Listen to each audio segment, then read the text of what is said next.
We have the highly anticipated Flashpoint Beyond. We got huge status quo changes when it comes to the Green Lantern mythos. And we also have some wonderful horror books that were released this week. All this and more on this week's episode of After the Pull. Fans, I'm Mike Spider Slayer. This is Comic Book Corner 2.0. Welcome back. This is the video series where I take some of my most highly anticipated books, see if they live up to the hype. We do a countdown all the way to number 1. Will this book's top 5 stay in the positions that they are in? Well, you're going to have to find out on Tuesday night at 10:15 p.m. Eastern, where I do a live stream with my friends Cat Comic Uno, Brant Fowler. It's called Comic Book Weekly, where we talk about our final top 5 comics of the week. We talk about the comic books news of the week as well, and it is a lot of fun while we take your questions and your comments live. And like I said, I will give you my definitive top 5 then. But for right now, this is based off of the comics that I have read. Oh, coming in at number 8, this is probably no surprise to you, X-Men 92, House of 92. This is issue 1. Now, this is a great book for people that never read anything of what's going on with the X-Men right now when it comes to Krakoa and whatnot. And now you're taking the 92 X-Men and they're crossing over into Krakoa. But it's basically the same story of what we already read before, and it's kind of like a scaled down version. I thought the artwork in this book was okay. You get to see him battle some Sentinels and doing battle against characters that we're familiar with in the past. I love the characters' personalities in this book as well. And when I mean cliff notes, I thought it was kind of cool. I mean, they'll show you how these characters get resurrected,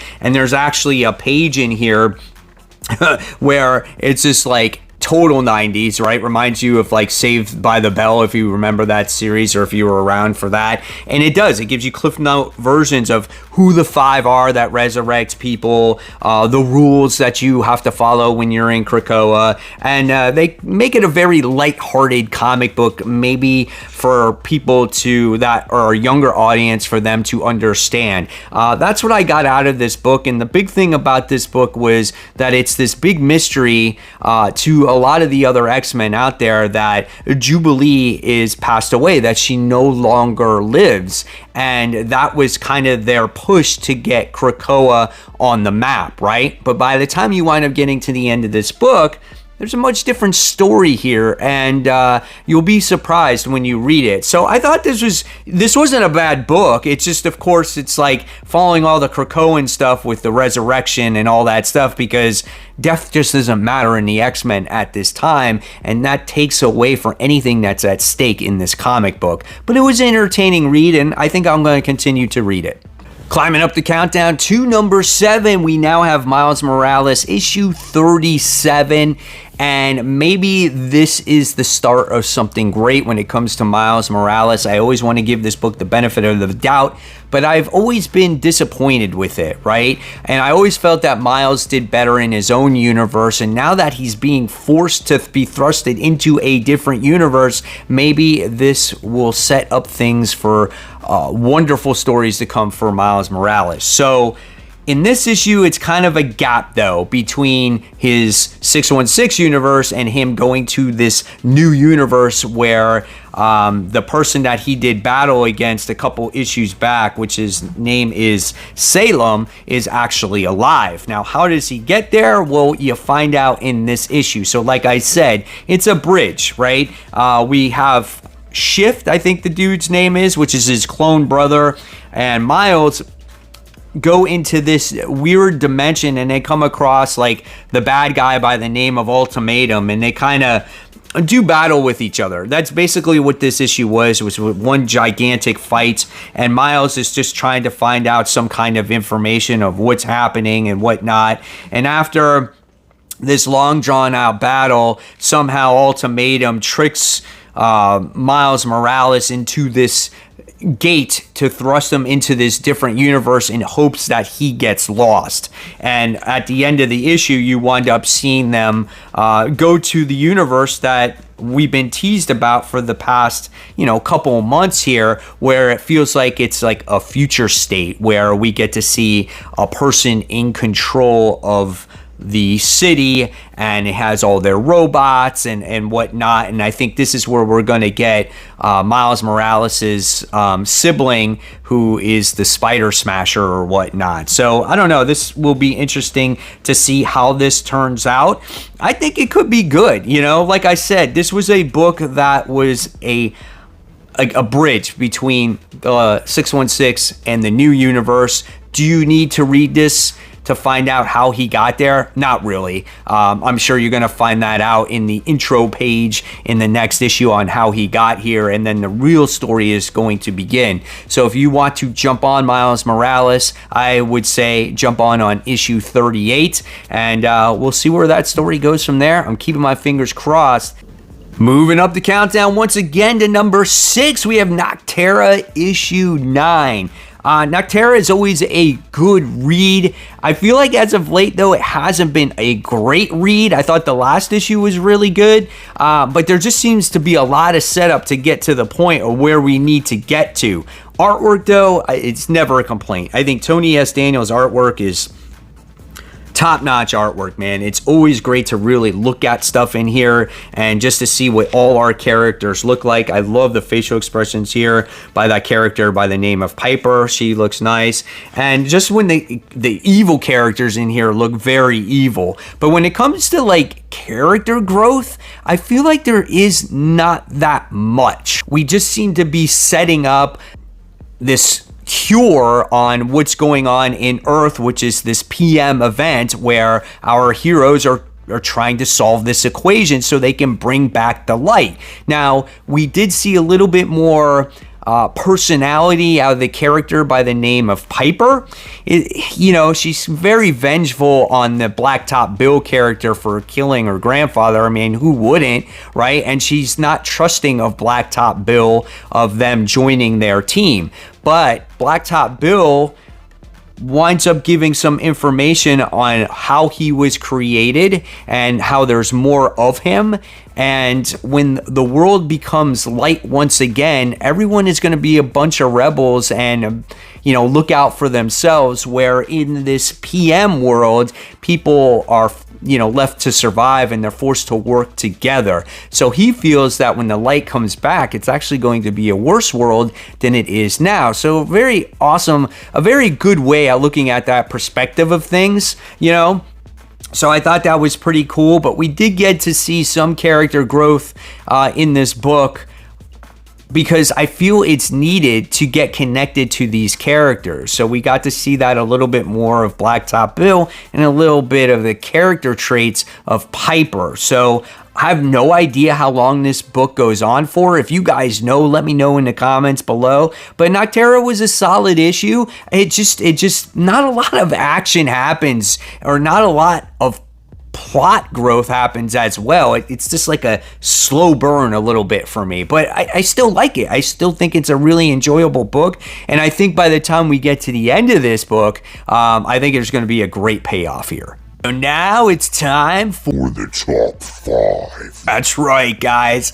The top 5 is here, at least in the meantime. We'll see if it changes throughout the course of the week as I do more reading.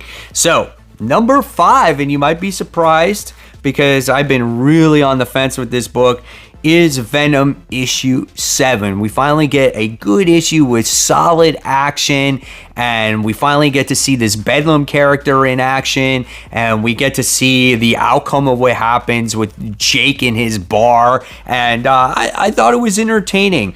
What I'm very curious to see, though, is if Ram V is going to continue to write the Venom book since he just got the gig to write Detective Comics. So if you guys are learning that for the first time, yeah, it's out there. He'll be starting that, I think, in July. So we'll see what happens. Artwork looks good in this book, as you have Hitch's artwork. Venom looks nice. He looks creepy, a little bit horrific in here. Cool facial expressions, lots of cool action scenes in this book. This is part 2 of the story arc. Dylan is staying with this barkeeper, or this owner of this bar who used to be part of this motorcycle gang by the name of Jake, and they're going against a rival bike gang, and they basically go at it at each other. There's a winner, there's a loser. Dylan wants to help Jake, but he can't because the Bedlam character finally comes face to face with Dylan, and him and Dylan do this all-out brawl with each other, which was kind of cool. You get to see that action happen here, and you thought that Dylan did get the upper hand in this book, but it was not the case. The winner of this book, see, here's the upper hand right here where you think he won because he stabs him through the freaking skull, but that wasn't the case. At the end of the day, the person that winds up winning is the Bedlam creature, and also you don't get a full reveal on who the character is. You just see the backside, and you see that the character has blonde hair. So is it somehow Eddie? Because this is what you see at the end of the book there. And Dylan looks very surprised at what he sees. So I'm very curious to see if it is Eddie Brock or not. And how would it be Eddie Brock? I'm not sure.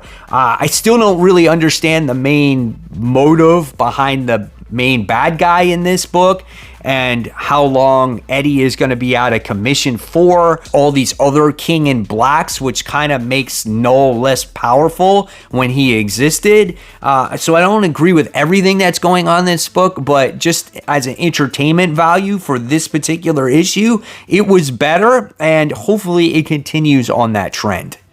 All right, so number 4, you're going to be totally surprised about this one. This one goes to Green Lantern issue 12. Now you're probably like, Mike, when was the last time you actually read a Green Lantern book? It's been since, I think, issue 2 of this series, and I was not a fan of it. And I don't think I'm necessarily so much a fan of, say, this particular outcome of what's going on with the Green Lanterns, but I feel that it's imperative as a Green Lantern fan that you should read this so you understand what's going on with the mythos of the Green Lantern Corps as of right now. Because everything has changed the way that you've known it. And you want to read this book so you understand where the Green Lanterns are at right now. So John Stewart is basically absorbed this power. I think it's called the God Storm, and all of the other Green Lanterns don't have any Green Lantern powers. They don't have rings, they don't have anything, and being that John Stewart absorbed this power, somehow there was this orb in the middle of, I don't know, it's the city. It's this right here. Now, granted, there's a lot of holes in this story because this is the only issue that I read, but there's this orb in the city that repaired everything in the city, that damage that has done, and it's released this energy. And the person that felt it first was Hal Jordan, and it had this calling to him to go out there and reach out for it and touch it. And the next thing you wind up knowing is that he becomes the Green Lantern again. Now, it's not like his original ring or anything like that. It's just a fake ring, and when he thought about it, it's like, oh, this feels like the ring that I had, back then and whatnot. So then he encourages all the other former Green Lanterns to do whatever it takes to put that thought in your brain that you are Green Lanterns again. So when they go up to this orb, they all do that, and they all become Green Lanterns. They wind up getting all the leftover rings that weren't powered. They put them on these people, and there they are. They become Green Lanterns once again. Simon Baz has a complete change as well, where he can see all the former Lanterns that were dead. So that is his gift that this orb gave him. Really, it's John Stewart who's giving them these powers. And then you wind up seeing some other Lanterns or former Green Lanterns get different roles as they brought back, I think, the Star Sapphires and the Blue Lantern Corps. So you're getting to see corps that had disappeared in the past, they're starting to come back. So even though this is not the traditional mythos of the Green Lanterns or the way Jeff Johns created the Rainbow of Lanterns, at least they're trying to bring back the lanterns that we enjoyed maybe when Jeff Johns wrote it. So I did appreciate that. And then what happens is John Stewart becomes something much more. He becomes the Emerald Knight. And that's where this book leaves off. So, for what it was, I enjoyed it. There's no Guardians. They don't exist anymore. I can't say that I enjoyed them. Maybe I'm happy that they're gone. But the big thing that I don't like about this book is there's no Guy Gardner, there's no Kyle Rayner, and there was a couple of people that were missing from the cast that I would like to see. So it looks like JoJo Mullins is in this, Simon Baz is in this, and of course Hal Jordan is in this. So overall, decent read.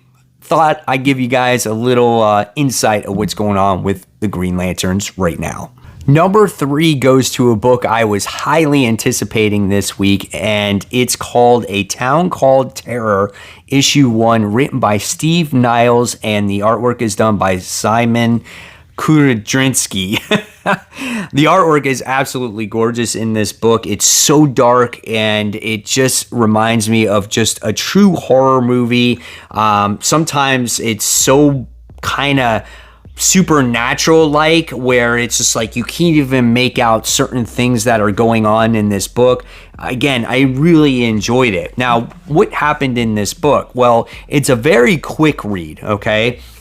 So what happens in this issue is that we get a man by the name of Henry and his wife. They're living their life, and the next thing we wind up seeing is that there's this crazy, what you think, people breaking into their house, and we wind up seeing the wife get drugged. She gets shot with a tranquilizer dart, and the husband winds up getting kidnapped. When the wife wakes up, she thinks that her husband has gone missing or has gotten murdered, and she's calling the police, but no one believes her, right? Meanwhile, we find out that the husband goes to a much different place, a place where this doesn't exist in the real world, but this is a place where he grew up, and he shows a lot of resentment to his father. Now, that's pretty much all we get in this first issue. It was very intriguing. Again, I love the darkness and the feel of this book, and it has so much mystery behind it, and I really can't wait for this, and I'm curious to see if the wife is going to truly find out who her husband is. And it's just made to believe that this was just, it's all in her head. So really good psychological thriller type of book. I definitely recommend this one. Coming in at number 2, this goes to Flashpoint Beyond issue 0. So you might be surprised maybe why this is not number 1, but I'll give you a little bit of a reasoning by the time we get to the end of it. So this is one of the most highly anticipated books, as this is a sequel to Flashpoint. Is this actually needed? I kind of don't think it is, but it still was a very entertaining read. Let's take a look at the artwork in here. I thought the artwork was all right. I felt that characters looked a little bit beefier than they should. Facial expressions, I think, were a little bit off at times as well. Here's some Batman right here.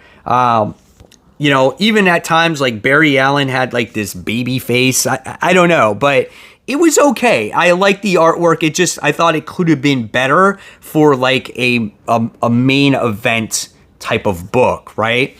So what happens in this story? Well, somehow, some way, it looks like Batman is trying to mess with time, right? Bruce Wayne Batman. Then we go into Thomas Wayne, where he wakes up off of a hangover, and then he realizes is that everything has changed. Everything that you've known that happened in the original Flashpoint basically didn't happen. So with Thomas Wayne trying to figure out what has happened, he realizes that I gotta set things back. And what happens is he goes after Barry, and he tries to convince Barry of everything that was going on, and says you have to get things back to normal again. And he's like, Dr. Wayne, I have no idea what you're talking about. I'm going to call the police and whatnot. So Batman, Thomas, he winds up drugging the dude, and he winds up putting him to the top of a building and goes to the extreme and tries to force him to become the Flash so they can go back to back in time and set everything the way that it was in the past. Well, that was an epic fail in the book, and now all things are lost for Thomas Wayne, and it made for a very interesting book. Now, by the time you wind up getting to the end of it, you see Batman here, and it looks like he has somebody in custody that looks like maybe he's the one responsible for the Flashpoint change. I'm not 100% sure because, again, I'm not rich in history with DC. So if you guys want to let me know in the comments below, but there was a mention of the Time Masters and whatnot. So I was a little bit confused on that last page. Is Batman involved in this? Is he the one that messed up the whole time paradox here? Just let me know again in the comments below. And then the other thing that, kind of messes me up here, why this book is not number one and why maybe I didn't enjoy this as much as I would like to, is that there's all this nonsense that goes into this stuff. Like, you got Batman in front of a chalkboard and he's looking at 5G, and then he's got all this other stuff that he's looking at, the divine continuum, the space omniverse, the multiverse, the metaverse, the dark multiverse, the spear of gods, the time hypertime, limbo vanishing point. He's like, I helped out the divine continuum multiple times. They owe me a couple of things. And I'm just like, there's always almost so much stuff connected to this, to the events that go on in DC Comics. And nevertheless, though, it was a very entertaining read. I really enjoyed it. I love the Thomas Wayne parts of this. Where does it go from issue 1 and beyond? We'll see. Here it is. We finally arrived at the number 1 book, but before we dive into it, guys, I got to show you the books I still have left to read that can overtake the current top 5. And like I said, you'll have to find that out on the live stream Tuesday night, 10:15 p.m. Eastern, Comic Book Weekly. So the books I still have to read is Kaijo Score issue 1. I have that Image anthology book. This is issue 1 of that new series. Naomi season 2, issue 2 of 6. We got that Red Hot Immortal Sonya issue 1. X-Men issue 10. And then we have Elektra issue 100. Will they overtake the top 5? We'll find out on Tuesday, but until then, my number 1 book as of right now goes to Life Zero, issue 3. The reason why this book is number 1 on my countdown is this book is so simplistic, but it's enjoyable and it helps you remember why you read comic books. For the entertainment value of it, right? I mean, from beginning to end, you're entertained with action, great detail to the artwork, and by the time you get done to the cliffhanger, your mind is actually blown. It's beautiful. The story complements the artwork perfectly, and the artwork is done by Marco Cicchetto, and it's, again, a wonderful story. You're not bogged down by events or long drawn out story plots. It just is a book that goes from beginning to end, and you can't wait for the next issue when you get done reading it. Let's check out the artwork here. Looks phenomenal. Facial expressions on the characters look good. Whenever the characters are doing battles against zombies, they look just as nice as well. And there's action at every corner in this book.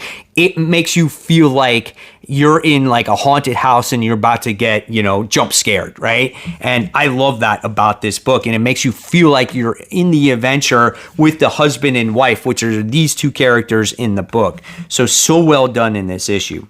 Well, we had a cast of characters, which were 6. And then in the last issue, one got bitten by a zombie and he was changing and they were forced to shoot one of their own. And obviously, one of the people's best friends is taking this very hard, right?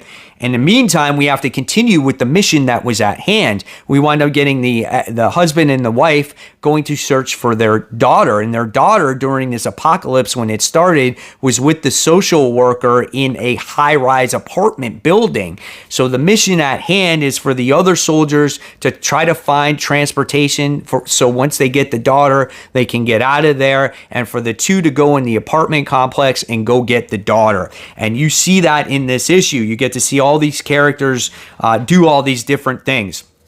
So first things first, you see, again, the ex-wife and the husband go to the high rise. They go searching for the daughter. They left and right turns are doing battle against zombie after zombie. They make their way into the apartment complex. They're searching for the daughter. And then in the meantime, we get the other two characters that are looking for the transportation. And they go into apartment garage. One of the guys accidentally sets off the car alarm. Here comes a herd of zombies. We wind up seeing one of the agents using her night vision trying to take down all the zombies, right? And well, that's an epic fail because she gets overwhelmed. Instead of the guy trying to help her, he takes off and leaves her behind to get eaten by the zombies. And then you get to the big crucial point of this book, is where they finally find the daughter. And there's this big reunion. You're like, man, how lucky is she to be alive, right? And the mother asks her, you okay? You okay? And she's like, yeah, I'm okay, Mom. But you know what? I wound up getting bit in the arm. And you're like, oh, shit, she's going to wind up dying. And then Mom is just like, it's okay. We'll cover it up. So my first thought was, oh, they're going to chop off her arm or whatever it is. And just as you get to see this family reunion that actually happens, right, is a big spoiler. So if you haven't read your book, close your eyes, cover your ears. Here it is. They wind up freaking shooting her in the head. Not the father, but it was the guy that just lost his best friend. Point blank shoots her in the freaking head. I mean, boom. Look at that.